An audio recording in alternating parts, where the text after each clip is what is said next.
This episode is brought to you by Netflix. Most Valuable Promotions and Netflix are hosting a blockbuster triple headliner Saturday, May 16th. Ronda Rousey returns to face fellow women's MMA pioneer Gina Carano in the main event. Plus co-mains Nate Diaz versus Mike Perry. And the best heavyweight in the world, Francis Ngannou versus Felipe Lins. Watch Ronda Rousey versus Gina Carano, live only on Netflix. Saturday, May 16th at 9 p.m. Eastern Standard Time, 6 p.m. Pacific Time. LinkedIn is pretty amazing at helping you grow your small business. We cannot stop your new clients from emailing you at 3 a.m. We can help you sell, market, and hire in one place. We cannot help you be in 3 places at once. And while we can't help you organize your calendar, LinkedIn can help you land more clients so you have a calendar to organize. Grow your small business on LinkedIn. Learn more at linkedin.com/smallbusiness.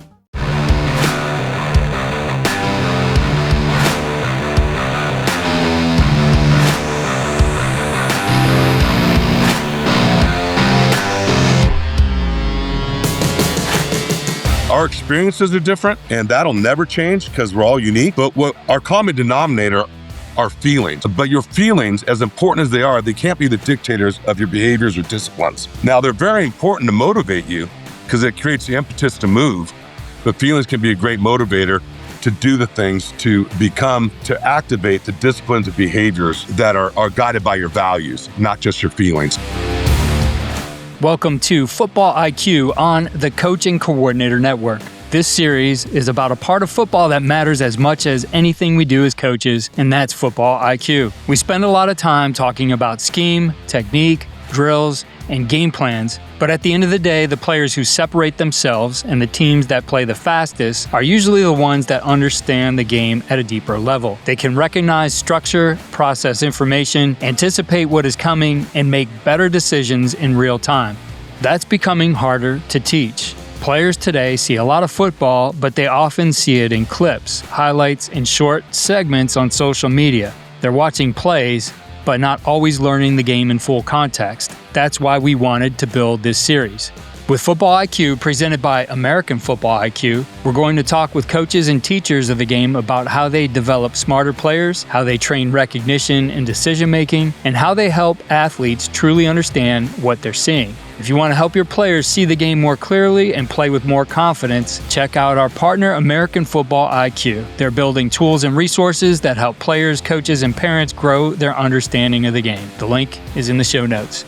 Let's get into today's episode.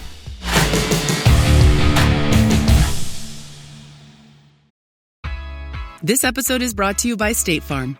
You know those friends who support your preference for podcasts over music on road trips? That's the energy State Farm brings to insurance. With over 19,000 local agents, they help you find the coverage that fits your needs, so you can spend less time worrying about insurance and more time enjoying the ride. Download the State Farm app or go online at statefarm.com. Like a good neighbor, State Farm is there.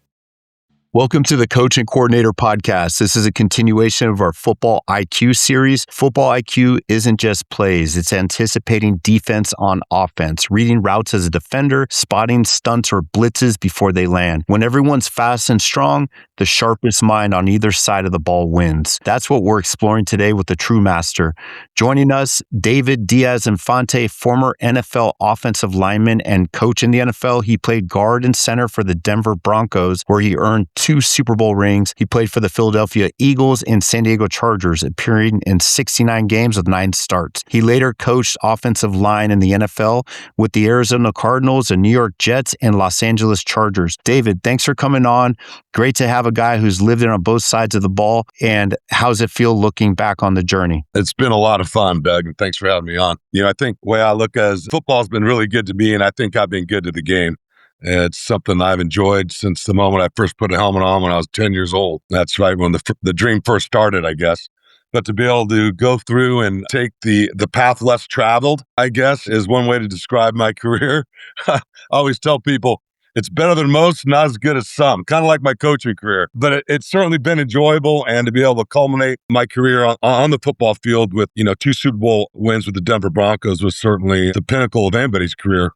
in a lot of ways because it doesn't happen very often, and go back to back is another distinction that our teams will forever be associated with. Because again, that's a hard thing to do as one team figures out every year and very few do it. So it's been a lot of fun and something I've enjoyed. I'm grateful for the journey. That's awesome. I remember that first Super Bowl you guys won. It was in my hometown here in San Diego, and there was a hometown legend that was toting the rock for you guys, Terrell Davis. And I know it must have been just a magical time getting John Elway's first Super Bowl and, and just probably all the stories that came along with that season. Yeah, there certainly were a lot. It was incredible for quite a few reasons. You mentioned John Elway and what that game meant to him on a personal level, what it meant to us on a team level, and then what it meant for the organization overall. Think about guys like Gary Zimmerman too.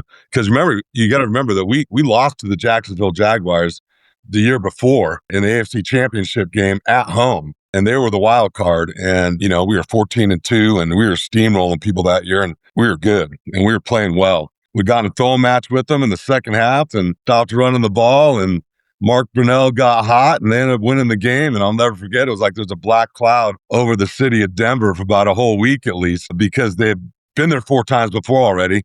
And to lose a fifth, that's hard to do too.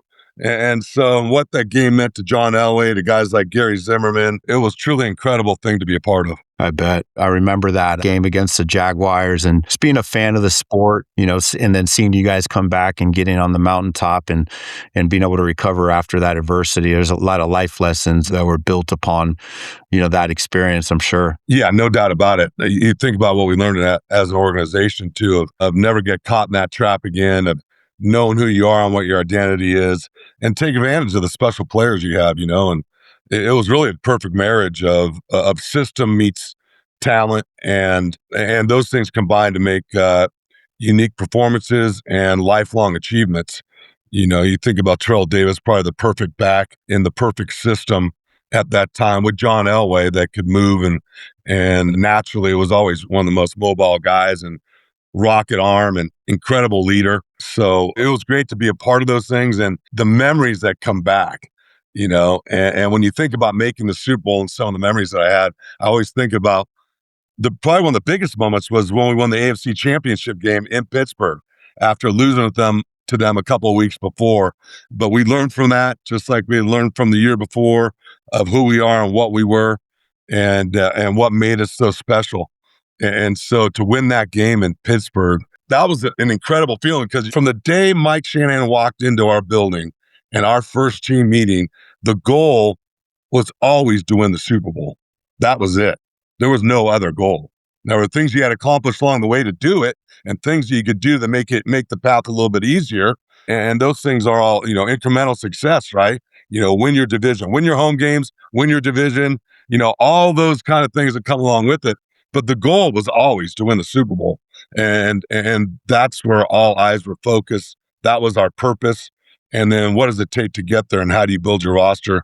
How do you build with a group of guys? Because it takes an incredible mix of talent, obviously, but most importantly, it's character and unselfish players. And I think our teams really epitomized that over the years. And to see the locker room after we beat Pittsburgh was incredible, because also we realized, wow, we're really going. We're really going to the Super Bowl. And to have it be in San Diego and against the Green Bay Packers was really a special thing as well. Yeah, there's some special memories. Consuming it from the outside in, it's cool to hear the human side of it, from somebody that actually lived it. So, you've played the sport and you've coached the sport at the highest level. What were some early moments for you that shifted your mindset from being a player to a coach? Well, it's interesting that everywhere I've been, I've always been a team guy, a guy that tried to make other people better.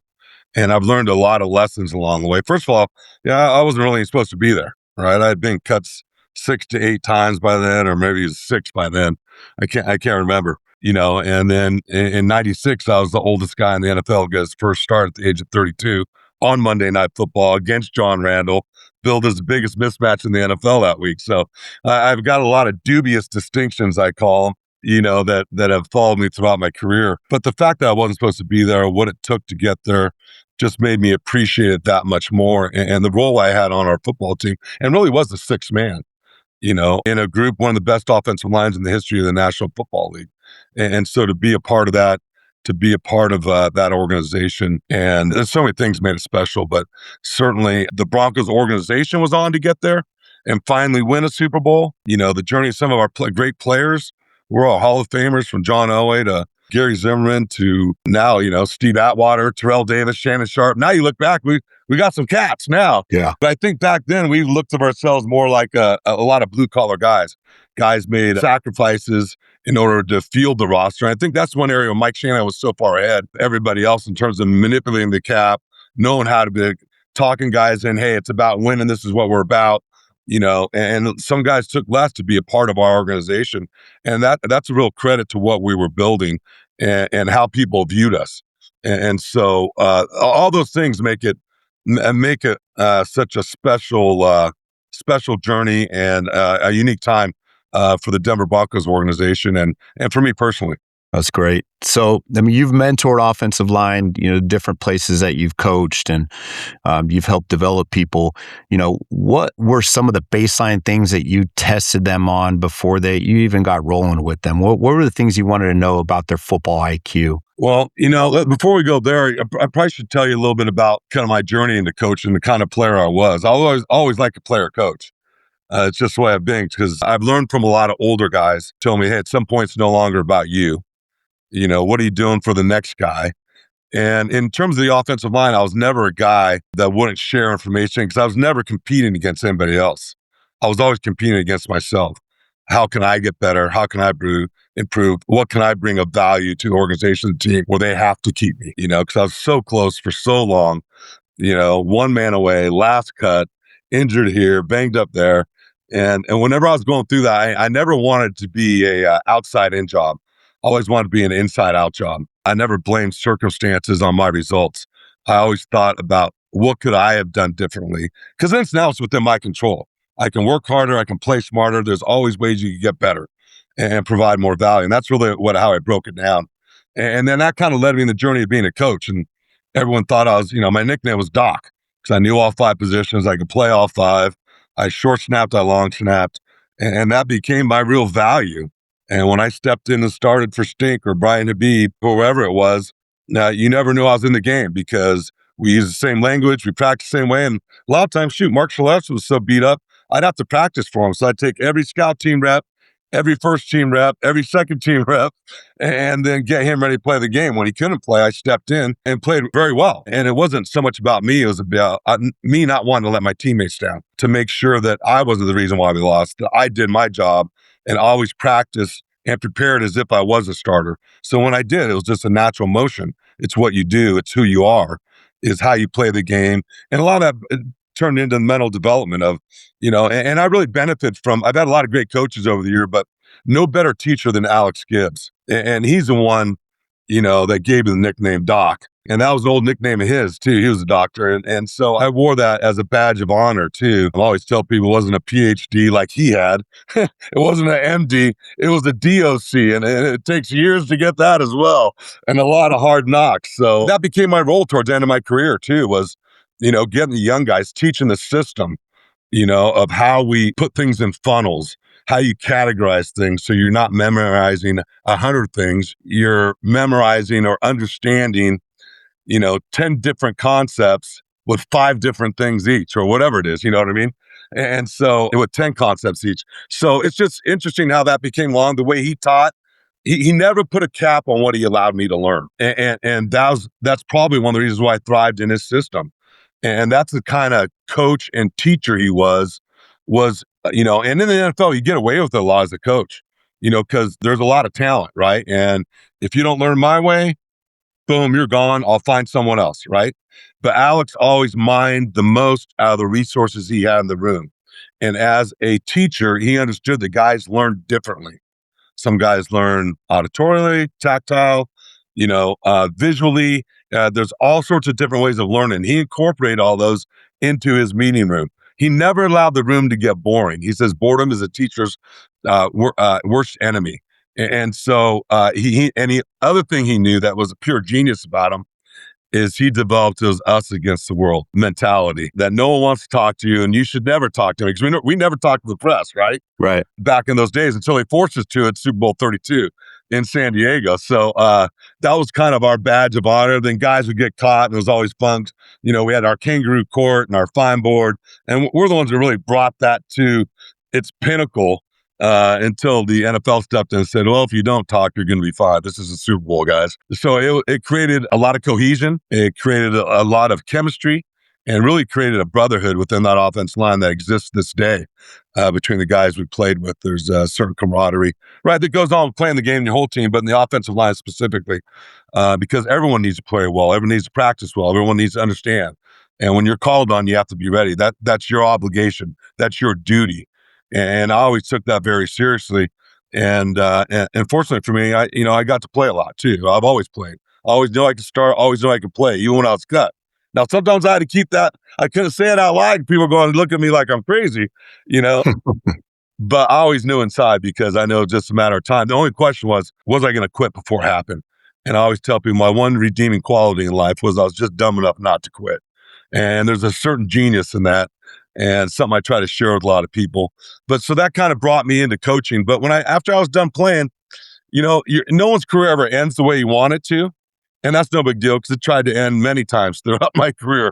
So I was numb to that pain, but I wasn't ready to coach, and not in Denver anyways. And everyone thought I was naturally going to go right into coaching. But I ended up not doing that. I ended up going into radio and TV with Mark Schlereth. We had our own radio show. I started calling the Broncos. I started working for ESPN. Next, 8-10 years later, that's what I ended up doing. I had no idea I was going to do that. But the good thing about calling games is studying different teams and systems, being exposed to different coaches, interviewing different coaches, finding out what their program is about, what their ideology is about, what they believe in, how they lead, how they teach, how they bring people together. It was an incredible experience. It just gave me a whiff and a library of information of, there's different ways to do everything. Right. But you have to believe in something and you got to start somewhere. And that's probably where my acumen and philosophy comes from, is really from the Denver Broncos, the West Coast version, the version that we ran. Been a part of the 49ers for a little while and what they ran. Andy Reid in 99, when he got his first shot to be a head coach, brought me in to teach young guys how to win the system. And that was a slightly different variation. And I'll never forget, because when they brought me in, he goes, hey, you're not here to get back. You got to be ready to play. And so it was me and Jeff Dellenbach. So Jeff would start. He would play the first quarter. I'd play the second quarter. He'd play the third. I'd play the fourth, because they're both older veteran guys. And I never forget it, because Andy looks at me again. I go, Andy, yeah, I came in there on Tuesday. He goes, you got to be ready to play on Sunday. And it was the same system, same terminology, but in the terms of the offensive line play, the words were the same, but they meant something different, which was almost harder than if you're in a completely different system, if that makes sense.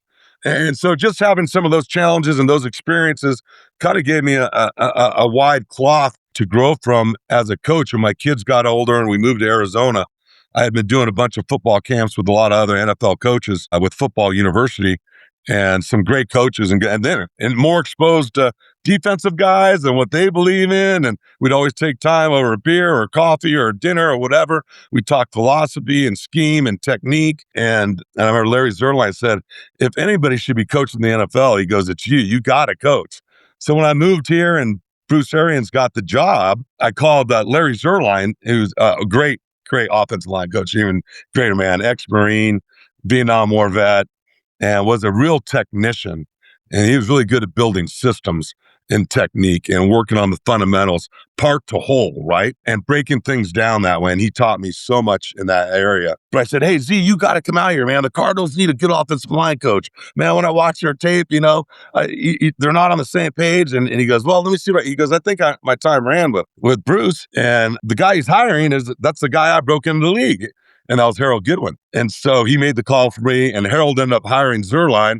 And then Zerline got me in as an intern through the Bill Walsh scholarship program and a mentorship program. And so when I went there, I done a lot of coaching. And because of Zerline, they let me coach a lot. And I did a lot of stuff with focus mitts and bringing boxing into it and hand fighting, because whenever I boxed, I'm going, man, this is so similar to the footwork the hand placement, the hit it. When I see a target, I can hit a target. Why? Because I've drilled it over and over and over, and I've built my reaction time.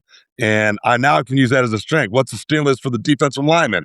Oh, his stimulus is my left hand. I'll give it to him when I want him to have it, and then I can take it away. And it's a very similar thing. So I always thought that carried over. And so they brought me in. I started coaching. And the owner looked at me and goes, man, we really like what you're doing. And I hustled my butt off. And it was to get coffee, I got it. Like, I didn't come in there thinking, oh, hey, look, I won 2 Super Bowls and I played, play a long time in the pros. I went in there and said, I'll do whatever it takes. At first I thought I was married to a copy machine for a while. And then, but on the field, they always let me drill. I would always demonstrate because I still trained. So I could still do every drill, and so it was a lot of fun. And the fact that they had that much confidence in me, and I give so much credit to Bruce Arians as well as Larry Zerline, because Bruce never hired from the outside. Every one of his guys are connected temple back in the day. And so they talked about, and they said, we got to find a way to bring you on. And I don't know if it's ever been done in the NFL before. You're starting to see it now with Brady and the Raiders, and now Troy Aikman and the Dolphins. But obviously me on a smaller scale was they said, hey, we got to find a way to hire you. So they hired me. I think they pay me, $75,000 or something like that.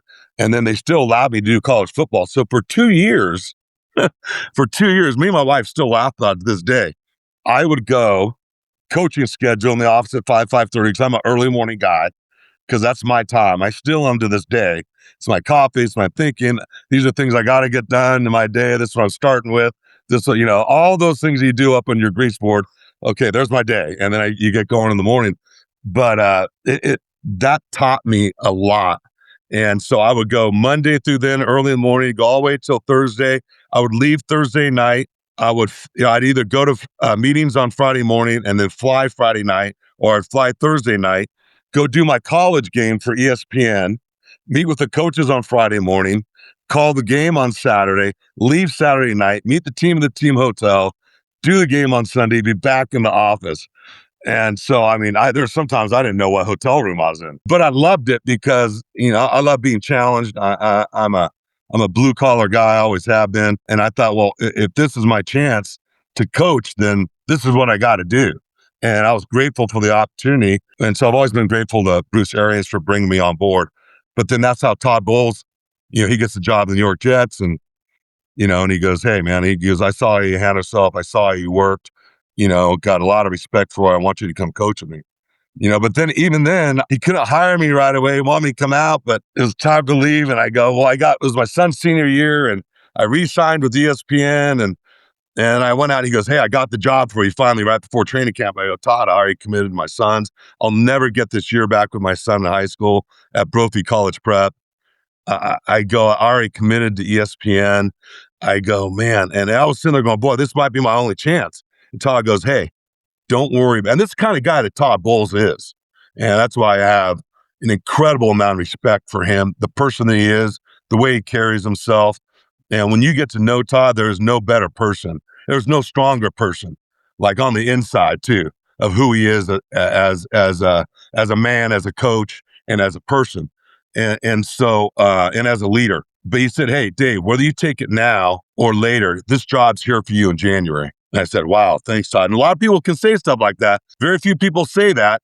Someone's always trying to sharp angle you. If you don't take it now, I can't promise you, But not only did he not do that, he goes, it's here for you now if you want it. It'll be for you in January. And he did it. And I came back and I moved out, started coaching, and I started my career again. So it was in the NFL coaching. And I've been fortunate to work with guys that I know and love and respect and appreciate. So that kind of got things going. And then I ended up going to the Chargers with Anthony Lynn. So it was years later after I retired in 2002. And again, like most of my career, most people said it couldn't be done. And I just told them I'm just dumb enough not to quit again. And if I know what I want, I'm willing to work for it. And somehow it worked out, So I've been blessed and I've been fortunate to be around a lot of great coaches, a lot of great leaders. And I think I've always been a teacher at heart too. So that fits right into what I'm doing. So Well, that's amazing. It's an awesome timeline and very descriptive on how you got to those different points. And I think the love of the game is something that comes out when I hear you talk. And the relationship piece is a big part as well. Absolutely.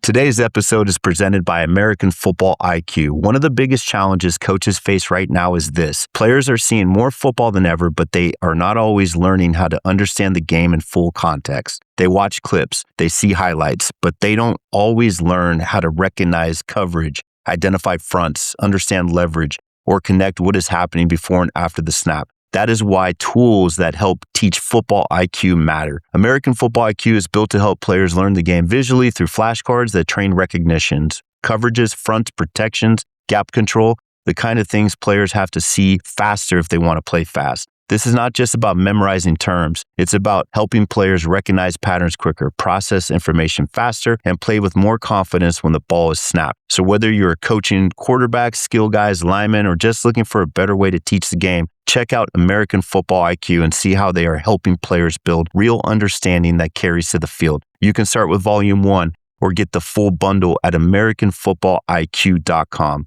There is also an online community that can be accessed on the AmericanFootballIQ.com website, where each flashcard has a video explaining it in more detail with film.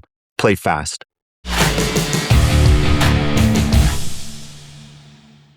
Wanted to go back to some of the things that you said in regards to Alex Gibbs, and he did a really good job of funneling the teaching and being able to concept teach to you guys where you can use it. Do you have any specific examples, as it relates to maybe playing center and then guard and how you relate one technique at that position? Take that question any way you want to take it, in regards to that example of Alex Gibbs funneling the teaching. Let's start with Alex Gibbs. And I already mentioned for a second that may he rest in peace. I was with him till near his dying days because we'd all fly in and come see him. And I'd go pick the guys up. He lived right here near the Biltmore. I'd take the guys over. We'd visit with them, get him in his wheelchair and wheel him around the block. He'd be telling me, Doc, gotta get my shoes on. We gotta get going. We can't be late. That's the other side. If you weren't early, man, it happened to me once. It never happened again. And every rookie that came in that room, first bus on the way to the game, if you weren't there 10 minutes early and on the bus waiting, you got your ass ripped. He made you play with a sense of urgency. It was important.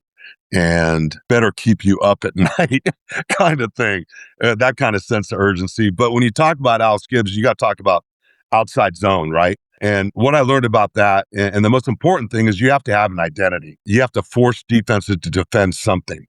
And then everything comes off that. And he was a stickler about that. And he'd fight for it, and he'd come and tell us, hey, I won this battle, I lost this one, because there's nothing worse for and now I know from the coach's point of view, you're trying to make something fit, but it really doesn't.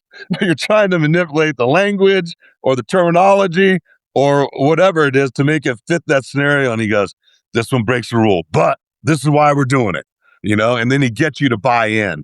If there was ever an exception, he fought like hell to make sure there wasn't. But that's the nature of coaching, and to see the system evolve over so many years from what we allowed people to do, from going from 21 personnel to now you see 12, and most people are playing 11, and now all the formations are condensed, and now you add motion to manipulate the defense, and so all those things have evolved. And to see what what Kyle Shanahan has done in San Francisco about it, one of the true, great coaches in the league right now. Look at Sean McVay at their version. All these guys were ball boys for us. The Kubiaks. I mean, Gary Kubiak doesn't get the credit that he deserves. There's not a better human on the planet. And what he did and the way he won, they should have won in Houston. They were close.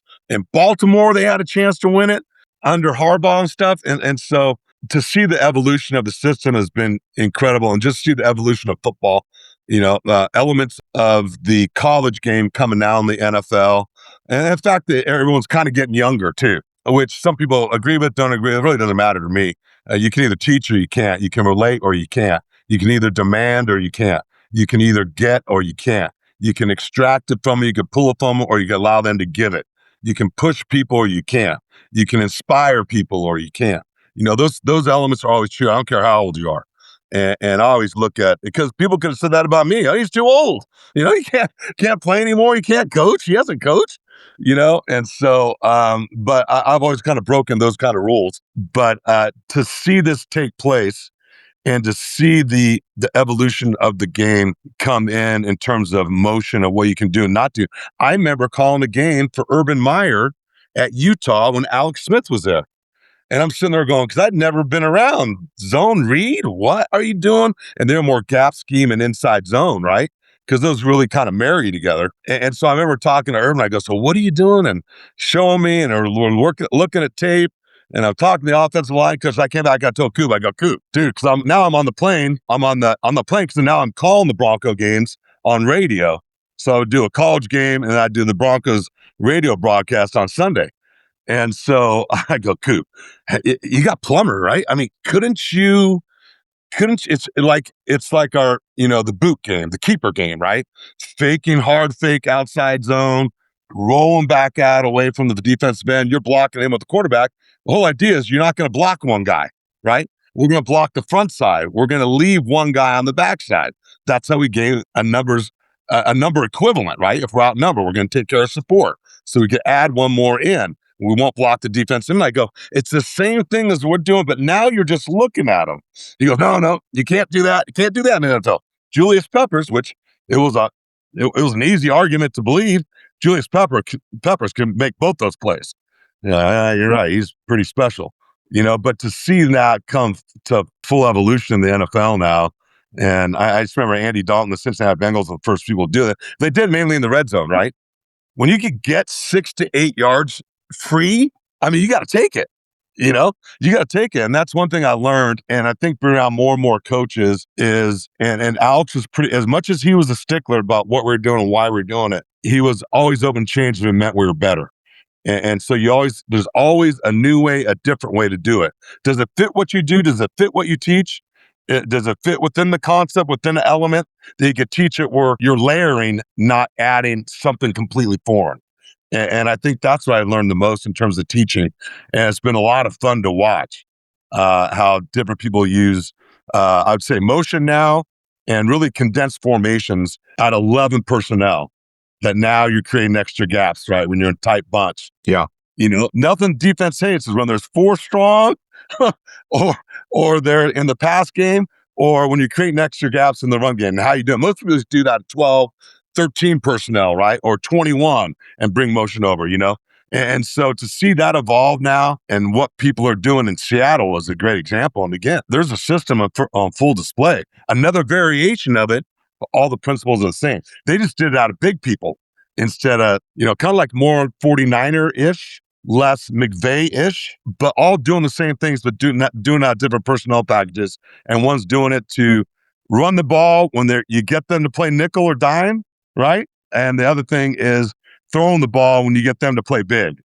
And it's fun to watch. That's why I love watching the game, to see where it's going, because there's different ways of doing things, right? Yeah, it's a lot of fun to understand the genesis of these plays and the offense and where it started. And you see the trees of coaches that really came from the Shanahan tree that have gone and put this type of scheme out there. And then you got the interjection of the college game and creating confusion for the defense and putting players in conflict at the second and third level, and the RPO game.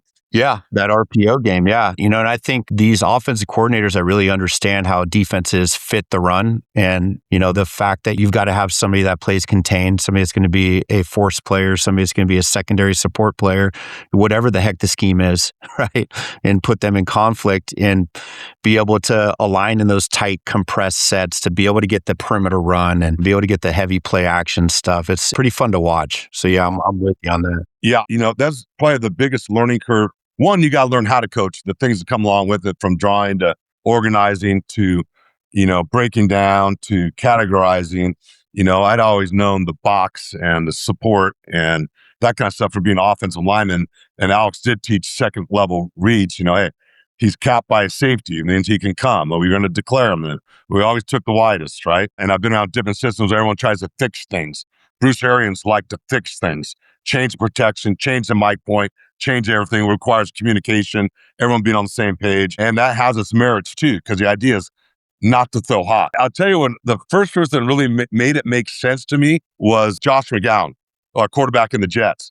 Because I'd always go in the early morning quarterback meetings because I wanted to learn more about the game. So I'd get there early and I'd sit down in their meetings and I'd watch, see how they're being taught and everything else. And I remember talking to Josh, and that one guy I really learned a lot from. And he goes, Dave, we didn't mind throwing hot. And Shanahan to this day doesn't mind throwing hot. You just got to know when you are, right? And then we move on to, we're going to take what we're going to declare what we're going to declare. They bring us 4 strong and we're going weak. We know we're hot. We got our answer, right? And so Josh goes, yeah, but just think, if we change, he goes, I get the back out, the ball comes out quicker. And I go, I never thought about it that way. I never thought about it. And the other guy we had at the Jets that I learned a lot from too was Fitzpatrick. I mean, you want to talk about a great guy, smart guy. He could throw for 400. He could throw 4 picks. I mean, he was going to sling it though. Yeah. But talking, and I always ask questions, I never pretend to know something I don't, and if you remain curious as a player, as a coach, and it also means that you have to be, what is the word? It has to be less ego in it, to know that you can learn something from anybody, and to this day, man, when I'm still listening to people, man, I've never heard that term before. That makes sense to me.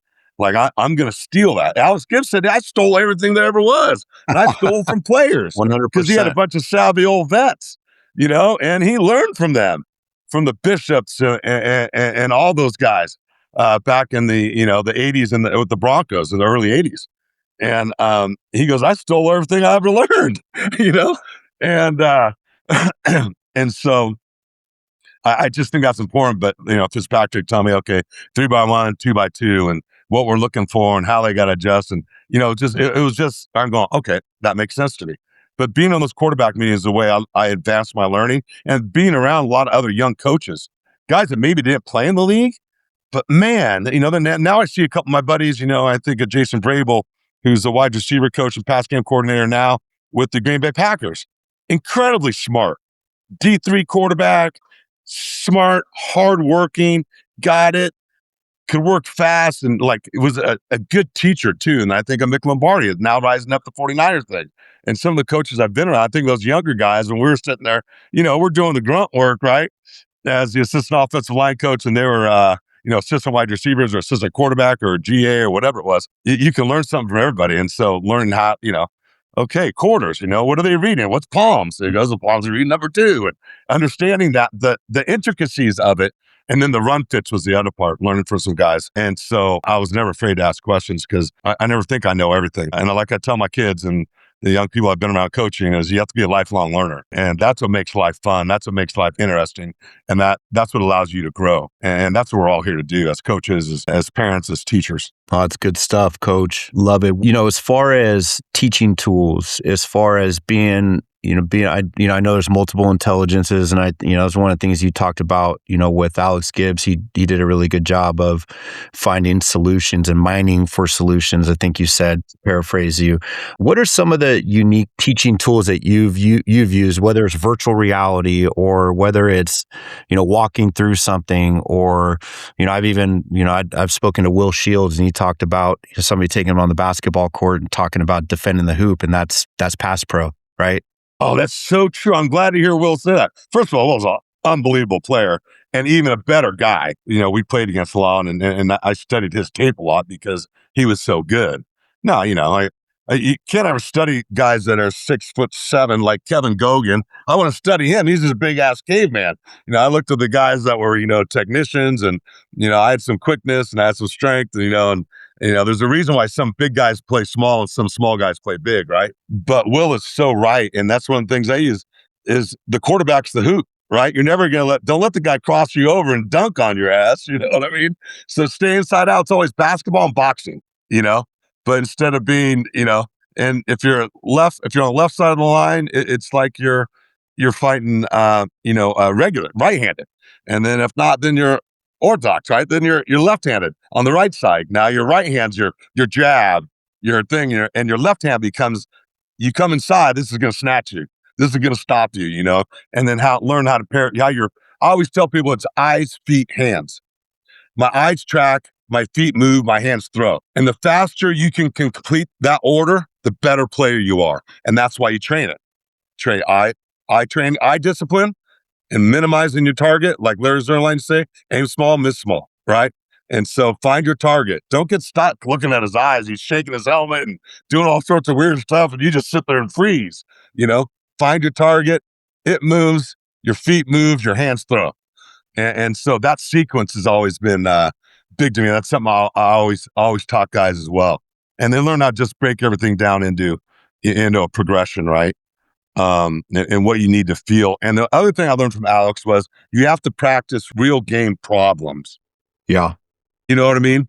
Because nothing's ever perfect, So how do you regain balance, and then how do you take something away from someone? That's what I learned from Gary Zimmerman, because Gary was a very quiet guy, unbelievable player, 6'5", 305, 310 pounds, ankles and wrists all the same thickness.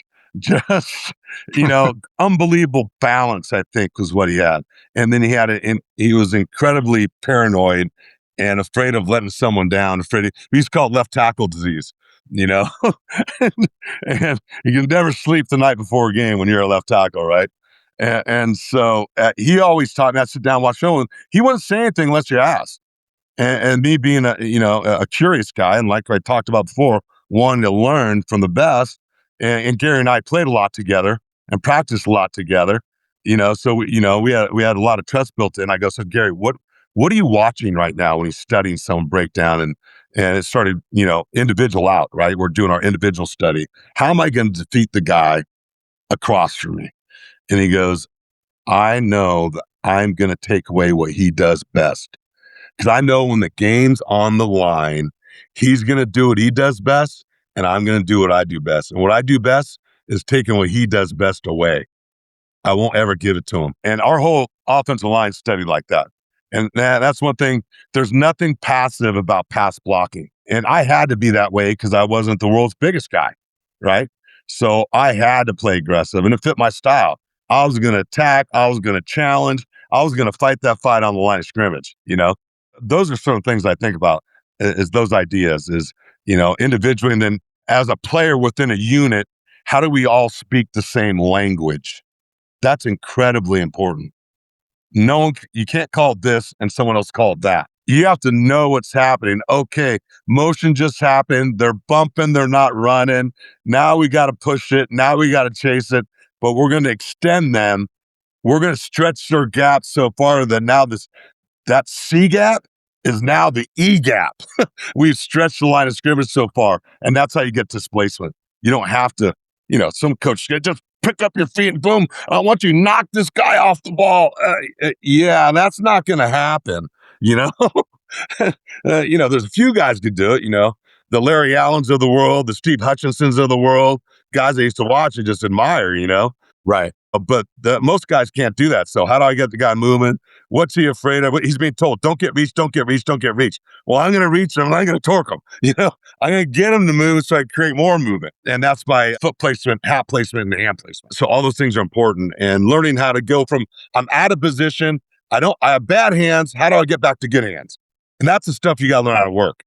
Because sometimes guys get stuck in drilling, I'm in the perfect fit. You're hardly ever in the perfect fit. You got to fight for the perfect fit. You got to go from being outside to inside, or, I always say bad hands to good hands. And then you can actually drill that. My hands are out of position. Defensive ends got to lock out. How do I refight? How do I stretch? How do I get my hat? Some guys get their hat there and then they stop. I go, now you just regave them leverage again. So, and your footwork, your body mass has to always move with your feet. My feet can move, but the core of my body doesn't go with it and transfer movement. I haven't really moved. My hat has not moved to my target to match my footwork. That's how you get a guy to stretch. Is you got to start to, you're really reaching them, and so those are the little things that I think about as a coach and a player and a teacher it's the game within the game. Yeah, absolutely. Is he a power guy? Is he a finesse guy? Is he a counter guy? Is it, what's his number one move? So it was a lot of fun because we had some smart guys and some veteran guys in our offensive line group and a lot of unselfish guys that shared information and taught each other.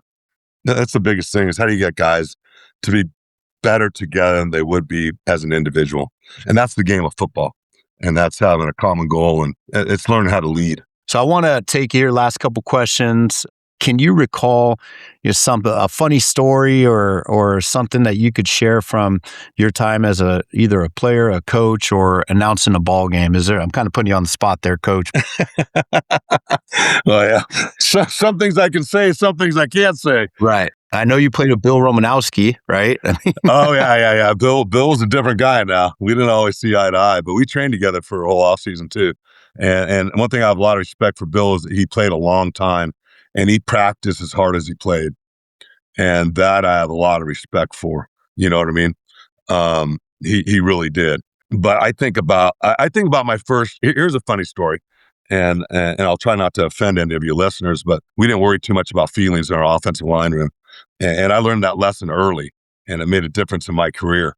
I never forget I finally make it there, right? Like I get signed by the Broncos, and the only reason why that happened because I took a tryout with the 49ers in '93. I thought it'd be my last chance after the World League folded. I was back coaching at San Jose State, and then I got a chance to try. I didn't even have a contract in my first minicamp or anything. I went through, and two things happened that were really kind of funny. Was I didn't even have a contract, and I'm going through it. And one of the players I coached at San Jose State was actually there in minicamp. He kept calling me coach. I'm going, hey, Penny, you can't call me coach anymore. I'm not a coach.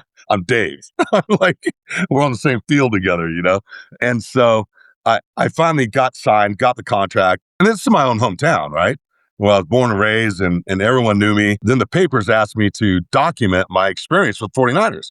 Well, there's a 98% chance, maybe 99% chance I was going to get cut, right? I mean, and the Niners went on to win the Super Bowl that year. So they're stacked, right? It was George Seifert's first year. And Mike Shanahan was offensive coordinator. Bob McKittrick, the offensive line coach. And so there's two things, and I'll try to keep it not as long, but and I'll get back to where we started. But it wasn't funny, but it was one of those things where I thought I had to redefine success. And what I did was I thought the only way I can fail, because first of all, human nature tells you not to do it. You're going to get cut in your own hometown, and the paper wants you to document it by keeping a diary. I go, really? Human nature says not to do that, right? And so, but being just dumb enough not to quit, I did it anyways. And I thought, I need to redefine success. How can I create more value again? And I thought the only way I could lose is if someone outworks me. So I figured out approximation. You know, I figured I could stack wins on a daily basis. First guy in the training room, first guy to breakfast, first guy on the practice field, first guy to meetings. And Bob McKittrick looked at me, you all right? And I'm going, no, I'm fine, coach. I just want to be here early. You know, I'm just, laying down by the tree or whatever it is. I'm just sitting there, my time and my mind going, okay, I can't let anybody outwork me, and I knew it was working once when my dear friends, Ralph Tam, saw me in the cafeteria one day, and he goes, and this guy had played 12 years in the league, blue collar, red-haired caveman from West Philly, tough as nails. And he looked at me, he goes, everyone's going like, where have you been? How come you haven't been in the league? And I go, oh, no, it just didn't work out, but he goes, man, every time I turn around, I see you. In my mind, I'm going, oh my God, it's working. He goes, I thought I worked hard. Every time I turn around, I see you, no matter where I'm at. And I go, it's working. It's really working, And so I ended up going down the very last cut, and Bob McKittrick, may he rest in peace as well. I'll never forget. He was a man of few words, ex-Marine. Yeah. And really ahead of his time too, and like in their system and stuff and how he taught it. And he goes, Dave, if it was up to me, you'd be here. He goes, it's not up to me. And I go, Bob, he goes, you could play in this league. I go, I know I can. I've always known I can. I go, it's true. Help me get a job somewhere. So anyways, I ended up getting cut. But I ended up going to Sacramento Gold Miners right there, down the street from Rockland, playing for Kay Stevenson. And I go, and the Niners actually tried to bring me back. And I was up for like lineman of the year. And when I came in, we started fighting right away at one-on-ones. Like, there's a new sheriff in town. We don't take shit on the offensive line. I go, we're short set people. We're up kicking. We're going to punch the shit out of you. And so we had a good time. And they actually tried to re-sign me, but my team wouldn't let me out, and they exercised my option. So I didn't get to go. And I was upset, but I was still grateful because I was still doing what I always wanted to do. I was playing in the CFL. I was making a living playing pro football. I'd work full time in the off season. My life was good. I came from nothing, right? It was more, I was living in abundance, you know? So after that ended, I was bummed, but I realized that Niners going to win the Super Bowl. But then after my second year off time, renegotiating a 3-year deal up in Canada to be one of the highest paid offensive linemen, American offensive linemen, right? And I get a call from Mike Shanahan. He goes, because Jack Elway was there again. He'd been trying to tell the Broncos to sign me for years. He goes, I'll tell you about the guys. You bring him in, he'll find a way to start for you. You put him in a phone booth with somebody, he's coming out, you know? He goes, that's all I'll tell you about the guy. And Mike got there and he saw my name on the board again. And he called me, he goes, hey man, I remember when everyone talked about you at the 49ers. He goes, you should have made the team. And he goes, if we're going to do what we're going to do, he goes, we're going to need people like you. And I said, Mike, if it's a real deal, let me know. If not, like, yeah, it's me and my wife. I'm taking care of my mom. I go, things are pretty good. You know, and I was tempted to really do the sure thing. My wife said, no, you do what you want to do. We'll always be all right. And I said, Mike, if it's a real deal, let me know. If not, let me know. He goes, Dave, it's a real deal. So I took it, ended up changing the course of history, going on playing another 7 years in the NFL and winning 2 Super Bowls. And so if I would have been afraid to take that chance, wouldn't have been afraid of quote unquote failure, I would have never been where I was, because there's a gestation period for everything. And there's always resistance before breakthrough. And I had quite a few resistances over the years. But because I took that chance, because I found ways to win, because I made a name for myself and how hard I worked and the way I handled myself, it didn't pay off till 2 years later when Mike became the head coach of the Denver Broncos. And so that's one of the lessons I always try to share with people, is that you can't be afraid of failure. You can learn something from everything. And what people say is failure is only failure if you quit or if you don't do your very best. And so the other thing is, so I finally get there, right? So I go through all this, I finally get there, 95, our first mini camp. And here's Alex Gibbs in a nutshell, is I get there, we're in our first mini camp, and I've been playing football since I was 10. One thing I know how to do better than most people is go really hard. I found that was a gift I had. And we go on our first mini camp, and I did something wrong. I forget what it was. I've never been pulled out of drill since I was 10. He yanked me out of the drill. He MF'd me up and down. You taco eating burrito. And he's MF'ing me. And I'm just sitting there going, oh my God, I'm out on the side. I called my wife when I got home, and then I'm in the hotel room during minicamp. I go, I don't know. I'm either going to kill him or they're going to cut me. I don't know what's going to happen. And I thought, I go, there's no way he's going to break me. There is no. And I just went back and I just kept going. I kept going. And what he really did, he was trying to see if I really wanted that bad. I became one of his favorite players ever. And I loved him to death because of that. Because he tested me. Like, really tested me. Like, I could have been angry. I could have been pissed. I could have been, I could have been all that and said, screw it. Screw him. I'm getting screwed. He doesn't like me. He doesn't, whatever. And you see some of these excuses, especially these days. It's always everybody else's fault. And I thought, no, I won't do it. And I became his favorite player. And then he just told me, he goes, hey, you better tell after that year passed, I was on the practice squad at 31. And even though I was on practice squad, I took every scout team rep, and he always rotated me in with the starters. And because he was always getting ready to play. And he goes, hey, brick by brick. He goes, love it. Tell you what, it's time to move here. Let's go. Yeah, it was awesome. That's awesome. Well, we got to get wrapping up here, Coach. I wanted to just quickly be able to, share anything that, is on your mind, anything you're working on, just as some parting comments. Yeah, well, I guess, I know interesting time for me because it's really been kind of reflective now that I'm not coaching at my high school anymore or anything else. But it's, I'm taking some of my life experiences and the lessons I've learned and putting them together in kind of a story format of a shared experience, a shared lesson, and a shared principle.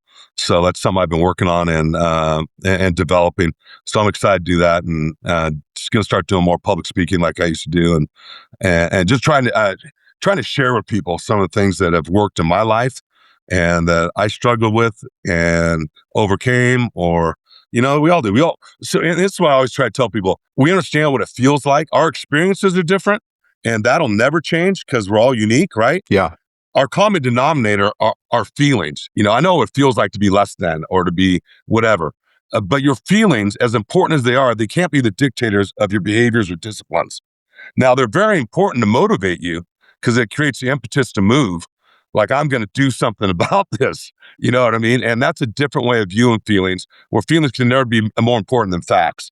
But feelings can be a great motivator to do the things to become to activate the disciplines and behaviors that are guided by your values, not just your feelings. And so those are some lessons I try to share with people, and ones I've tried to share with my own kids and upbringing, and ones I've had to learn the hard way plenty of times. But that's okay, as long as you keep learning and growing. And football's been certainly a huge part of that story for me and the lessons I've learned along the way.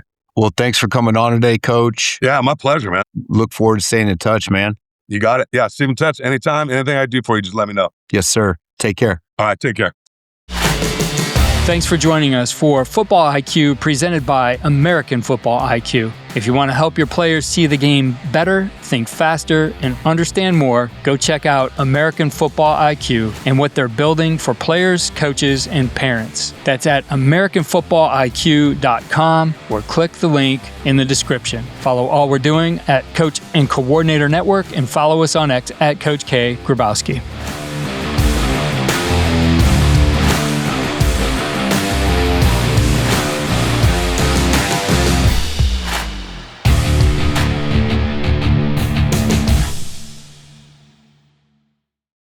Ryan Reynolds here from Mint Mobile with a message for everyone paying big wireless way too much. Please, for the love of everything good in this world, stop. With Mint, you can get premium wireless for just $15 a month. Of course, if you enjoy overpaying, no judgments, but that's weird. Okay, one judgment. Anyway, give it a try at mintmobile.com/switch. Upfront payment of $45 for 3-month plan, equivalent to $15 per month required. Intro rate first 3 months only, then full price plan options available. Taxes and fees extra. See full terms at mintmobile.com.